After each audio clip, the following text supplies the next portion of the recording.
मेरा नाम है सूरज गुप्ता। जैसा कि आज आपने देख चुका है, वीडियो का टाइटल है job search guide during lockdown. आज की वीडियो में मैं आपको बताने वाला हूं कि लॉकडाउन के अंदर भी अगर आपको जॉब सर्च कंटिन्यू करनी है तो उसके लिए कौन कौन से मेजर स्टेप्स लेने हैं, उसके बारे में हम बात करने वाले हैं आज। क्योंकि बहुत सारे लोगों को ऐसा लगता है कि अभी लॉकडाउन का सिचुएशन है, उसकी वजह से जॉब के ऊपर बहुत ज़्यादा अफेक्ट पड़ रहा है। तो हाँ, ये बात सच है, लेकिन इसका मतलब ये नहीं है कि जॉब बाहर अवेलेबल नहीं है। उसके लिए कौन कौन से करेक्ट स्टेप्स होने चाहिए जो आपको 100% जॉब के चांसेस बढ़ा देते हैं आपके मिलने के। अगर आप ये सोच के मन में पहले से बैठे हो कि आपके पास में जॉब के लिए ऑप्शंस नहीं है, बाहर जॉब्स नहीं है, या फिर मेरा ग्रेजुएशन इस साल हुआ इसकी वजह से मेरे पास जॉब के चांसेस कम है, तो फिर आप ये वीडियो अभी से स्किप कर सकते हो।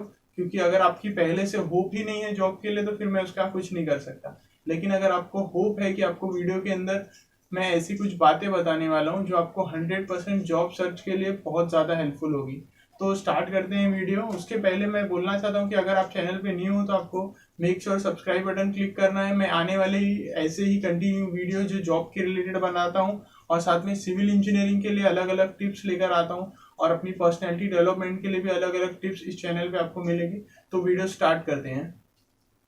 तो मेरा सबसे पहली बात है, जॉब सर्च के लिए सबसे पहले आपको प्लेटफॉर्म देखना है, रिज्यूम बनाकर प्लेटफॉर्म देखना है, जो कि मैंने मेरे वीडियो के पार्ट 1 में बताई हुई है ये बात।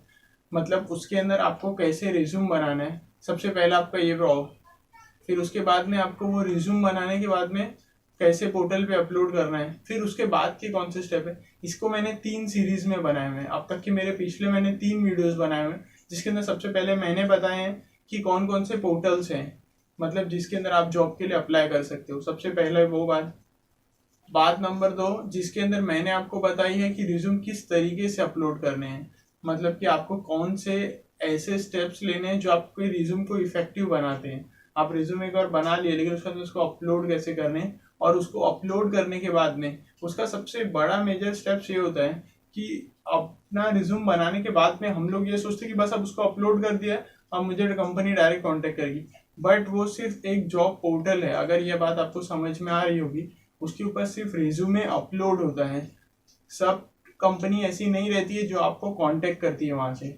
जैसे कि वो, मैं आपको एक बात बताना चाहता हूँ, जैसे कि वो एक प्लेटफॉर्म है, यहाँ आप हो, यहाँ एम्प्लॉयर है, तो इस प्लेटफॉर्म के ऊपर आप अपना रिज्यूमे अपलोड कर देते हो। आप सोचते हो कि आपको यहाँ से जॉब का रिप्लाई आएगा, जो कि कभी कभी होता है और कभी बहुत सारे टाइम पे नहीं भी होता है, क्योंकि सबको कंपनी कांटेक्ट नहीं कर सकती। तो वैसे ही एम्प्लॉयर होती है, मतलब वो जो कंपनी होती है वो भी अपना जो रिक्वायरमेंट है जॉब का वो इस प्लेटफॉर्म के ऊपर अपलोड करती है। तो आपका रिज्यूम वहाँ पहले से रहता है, लेकिन इसका मतलब ये तो नहीं कि वो कंपनी आपको डायरेक्ट कॉल करेगी, डायरेक्ट अप्रोच करेगी। उसने भी अपना एक, जैसे कि आपका रिज्यूम है यहाँ, तो इसे कंपनी ने भी अपना एक डिस्क्रिप्शन यहाँ डाल रखा है। तो आपको ये करना है कि आपको उसके ऊपर जाकर उसके कंपनी के जो जॉब प्रोफाइल जो अभी करंट उनकी रिक्वायरमेंट है उसके ऊपर जाकर क्लिक करना है और उसके ऊपर अप्लाई करना है। उसके बाद में वो आपका डिपार्टमेंट के अंदर उसका असेसमेंट होता है, और अगर आपकी एलिजिबिलिटी फील होती है, मतलब उनकी क्राइटेरिया में अगर आप फिक्स होते हो, तो उसके बाद में वो आपको सामने से ईमेल करके या कॉल करके आपसे कांटेक्ट जरूर करते हैं। तो ये सबसे बड़ा स्टेप है। तो मैंने आपको जैसा कि बताया, सबसे पहला आपको अपना रिज्यूम बनाना है, दूसरा पोर्टल पे अपलोड करना है,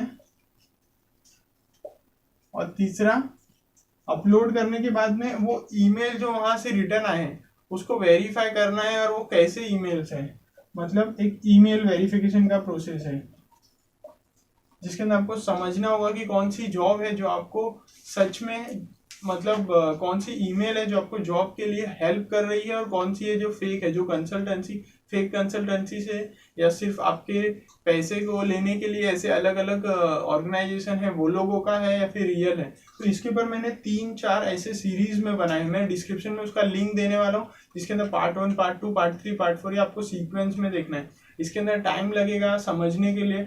हो सकता है कि आपको अभी इसके अंदर इंटरेस्ट नहीं आ रहा होगा, बट अगर आपको एक्चुअल में वो चीजें समझनी है कि वो कैसे वर्क करती है, तो आपको ये पहले पूरे स्टेप समझने होंगे। क्योंकि होता ये है कि जब फ्रेशर होते हैं तो उसके बाद में ये सीखने के स्टेप्स अपने को कैसे मिलते हैं, डे बाय डे जैसे जैसे हम आगे ग्रो होते हैं, जैसे जैसे जॉब सर्च ढूंढते हैं। जब जॉब नहीं मिलती है तो उसके बाद में 2 महीने 3 महीने बाद में फिर पता चलता है कि थोड़ा सा अपलोड करूँ, फिर थोड़ा सा अप्लाई करूँ। मतलब ये जो स्टेप है ओवर द टाइम आप सीखते हो, मतलब धीरे धीरे धीरे धीरे। तो ऐसा इसका कोई डायरेक्ट स्टेप्स नहीं है कि आपने डायरेक्ट एक बार रिज्यूमे अपलोड किया तो आपको जॉब मिल जाएगी और आप बस आपका जॉब आपके हाथ में। ऐसा कोई भी स्टेप नहीं है। तो इसके लिए आपको ये पूरा स्टेप फॉलो ही करना पड़ेगा। आपको होपफुली मेरी पूरी बातें समझ में आ रही होगी जो मैं अभी आपको बोल रहा हूँ। अगर आपको इस वीडियो के स्टेप्स के बिटवीन में आपको कहीं कंफ्यूजन या कोई पॉइंट नहीं क्लियर किया हुआ है मैंने, आपको लगता है वो डाउट है, तो आप मुझे ईमेल कर दो या फिर मुझे कमेंट में क्वेश्चन करो। मैं आपको 100% रिप्लाई दूंगा, आपकी ज़्यादा से ज़्यादा हेल्प करूंगा जॉब को लेकर। लॉकडाउन के अंदर भी जॉब बहुत सारी कंपनी को हायर कर रही है, नो मैटर आप कौन सी ब्रांच के हो या फिर कौन सी फील्ड के हो। बस आपको सही तरीके से अप्लाई करना है और सही जॉब को देखना है, बस आप एक स्टेप दूर हो। तो होपफुली आपको पूरी बातें समझ में आई होगी। मिलते हैं नेक्स्ट वीडियो में। Thank you.